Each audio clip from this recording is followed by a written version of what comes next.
Одоо энэ 15 гэр бүл бүлийн хүчирхийллээс хүүхд эмэгтэйчүүдийг хамгаалах зардал гэж. Энэ 10 сая төгрөгийн одоо догчлолтын ажлыг хийгээд чинь энэ хоосон байр байгаа гэж хэлээд байна. Хоосон байр байгаа бол 10 сая төгрөнд хэдэн метр квадрат байр байгаа. Тэрийг догчлолт 10 сая төгрөг чинь ерөөдөө болно шүү дээ. Тэгэхээр энийг нь батлаад өччих гэсэн л санд оруулсан чинь асан намын бүлгээс бол дэмжсэнгүй харамсалтай нь. Хог хаягдлын талаар мэдээлэл авч урамшуул олох гэдэг. Доронтой аймгаар тойроод битүү хог байгаа. Энэ хогийн талаар одоо 2025 он гараад Эрдэнэ сумын тамгын газраас ийм үйл ажиллагаа яваад байна шүү. Хайсан хүмүүс ийм төрлийн тухай хуулиар ингэж арга хэмжээ авна шүү гэдэг. Энийг оны өмнө иргэдэд танилцуулчих болохгүй юм байхгүй шүү дээ. Мэдээлэл өгсөн иргэдийг бол урамшуулчих болохгүй юм байхгүй.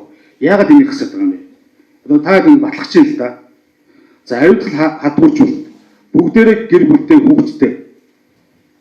Өнөөдөр хүүхдийн эмнэлэг орны үйлчлэг өрхөө үйлчлэг хадвартын байдлаар хүүхдүүд аваад явж байгаа. Хажууд нь сүрийг нь тасаг байгаа. Ийм өсөл байдалтай байхад одоо ингээд сургуулийн нэгдүгээр үйлдвэрлэлийн амралт эхлэх чинь энэ хугацаанд нь энэ мөнгөө тавиад сургууль цэцэрлэгүүдэд ариутгах болно шүү дээ. 20 сая төгрөнд. Энийг бол тусгай зөвшөөрөлтэй ариутгын компанид ордод байгаа. 23 компаниуд байгаа. Энэ дээр нь тэр компаниудтай хамтарч ажиллаад заавал тендер зарагдахгүй шууд хийхээр ажиллах байхгүй юу? Энэ дээр Арслан намын бүлгийн эмэгтэйчүүд энэ төлөөлөгчдөө яагаад ингэж дэмжихгүй ингэж тогтоолын төсөл батлуулах гэдэг юм бэ? Энэ дээр би зүгээр үг хэлж байгаа шүү. Тий. Харамсалтай.